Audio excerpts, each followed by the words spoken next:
This past weekend, my family and I went to a board game day hosted by Board Game BBQ here in Sydney. I wanted to give my family, in particular my son, who is now 5, an opportunity to pick and try any game he wanted. I was really curious to see what games he would pick and what suggestions the people around us had for him to try. Ultimately, we knew we were in for a fun-filled day. There were some big hits, some surprises, and a couple of misses, as expected. So let's go through it all. What can I play?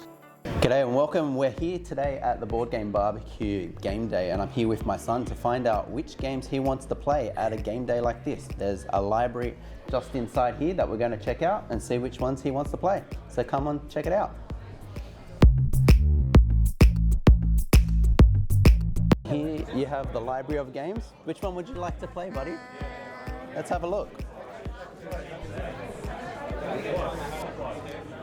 As we explored, it was obvious and somewhat expected that the games that had more interesting visuals were the ones that my son was drawn to.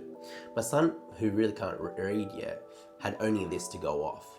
So let's in fact talk about the game that he picked purely just because of its appearance, and that game was Mindbug. This, unfortunately, was a miss, but let's explain why. Mindbug, whilst labelled for 8 years old, I thought we could give it a try. I thought my son being a bit of a quick learner, but still not able to read, this game, for it to be a success, we needed to team up with my wife. It became apparent real quickly all he wanted to do was look at all the creatures. The art style and weird familiarity of the morphed animals was ultimately what drew him in to select it.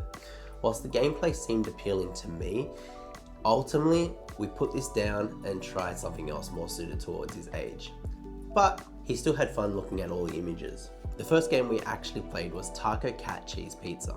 It's a snap-inspired game where you simply say the next word, so taco, cat, cheese, or pizza, and if that word matches the card that was just played, you snap. Last to snap has to pick up the pile. The addition of random animals like groundhog, where you have to knock on the table, gorilla, where you beat your chest, and narwhal, where you have to put your hands in the air, had my son in giggles. And as you can imagine, doing those silly things was a sure success for him. Yes, I get it. Cheese. Pizza. This game started off well, but it was time to try something different. Something that we hadn't seen before. Something a little bit longer. And that's where Scribbly Gum comes into play. This was a big hit, and let's explain why. This game was recommended to me by actually the maker of this game at a previous event, and it has been on my list to try with my son ever since. He loves to join the dots puzzles and build things, so adding a little bit of strategy seemed like a good fit for him. You play as a witchetty grub worm trying to eat more food than your competitors and the others. By choosing your path slowly amongst the board, you have to choose certain directions to come up with, so you can get a varied diet. This is the trick. You have to eat different types of food to have a varied diet, so you consider yourself a meal, as the meal is what scores points. So you need 1 nut, 1 blossom, and 1 leaf to score a point. Immediately I knew we were onto a success, as this game kept him engaged as he was trying to race for more food.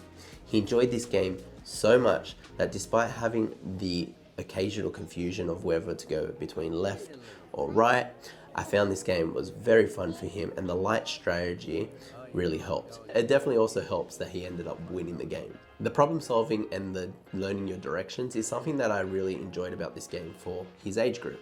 It is marketed at 6+, but I think he is at the right age to be able to do this game, and that's why it was a huge success. Lastly, the biggest surprise game, Sausage Sizzle. This quick little dice game that was recommended by one of the volunteers at the event quickly became one of our favorite games of the day. And let me tell you why. The premise is simple. You have 8 dice, 4 with critters and 4 with numbers on them, and the elusive sausage. We'll talk about the sausage in a moment, but that is what makes the game a success. Each time you roll the dice, you must lock in 1 dice. And once you have locked in 6 dice, you multiply your lowest number that you locked in by the amount of your highest critters that you locked in. For example, I locked in 3 echidnas and I locked in 3. So you go 3 times 3 is 9. The catch is if you roll the sausage. The sausage is in fact a 1. But if you push your luck and try roll for 4 sausages, it turns into a 7, multiplying your score by 7. The volunteer who suggested this game rightfully said that when you're rolling for sausages, make sure everyone chants sausage. Sausage, sausage, Oh.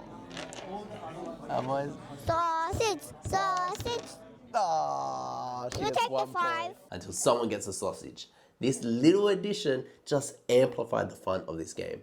It became such a sleeper pick that we didn't expect much of it, but it was such a success and got everyone laughing, especially when there was wins and losers to that sausage. So ultimately, they're our biggest wins and our misses and losers. But we played many other games, from Nikojima to Buffet Boss to Cowbunga, just to name a few. The day was a success, and if you intended taking kids to a similar event, this would be my tips to help for you. Number 1, come prepared with toys and other distractions. Look, learning a new game right there and then and trying to then teach your little ones takes a little bit of time. They grow impatient. When are we going to play? Is it ready yet? How do we play? As you're reading those rules. So have something around to entertain them in that meantime. It definitely will help you. So bring some of their favorite toys and maybe an elusive tablet or phone. Number 2, let your child pick the game.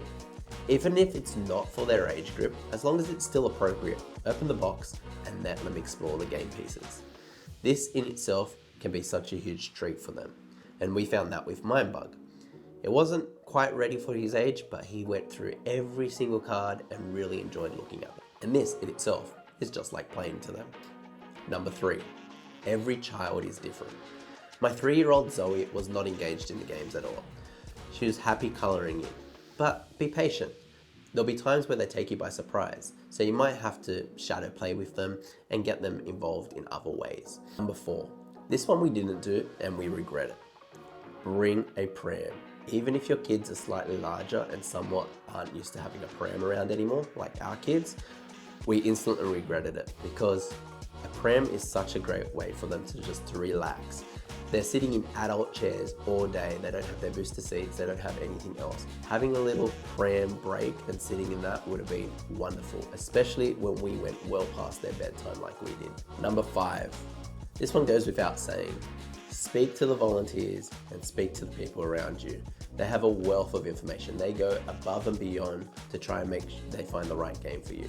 These people have been coming to these events long before I ever have and long before this channel, and ultimately this channel is all about finding what can I play, so ask the experts and they'll point you in the right direction.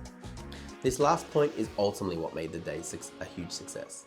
My wife, who you have seen in the previous videos, Best Gateway Games, had found the day very enjoyable simply because she could browse the many games in the library to informed volunteers and people at the event. So they could tell her a little bit more about the game, and so she could pick out a couple that intrigued her the most. Her finding the games that intrigued her actually threw our original plans out the window, where my kids were to go home after a few hours with my wife as I catch a ride with my friends on the way back home and stay a bit later. But she enjoyed herself so much and found games that she wanted to play that it wasn't until we finally put those games on the table and we went through her selections that she was finally ready to pack it up and head to the car. Just to mention, my wife's favorite picks of the day was definitely Canvas.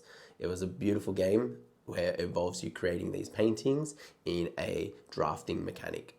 So if you're an adult out there, definitely highly recommend giving that one a go. Well, there you have it. That was my experience at the Board Game BBQ game day here in Sydney with my family. Ultimately, it was a huge success, and we highly recommend you going out and trying this with your friends and family as well, even if they're not versed in board games. You only have to stay for a little bit, and you know what? You might be surprised by the games that you find here, especially when everyone's ready to go that extra mile and tell you about the games in the library. Huge thank you to Board Game BBQ for putting on this event, and I'll see you at the next one. Oh my gosh, all right. So you win the tallest tower.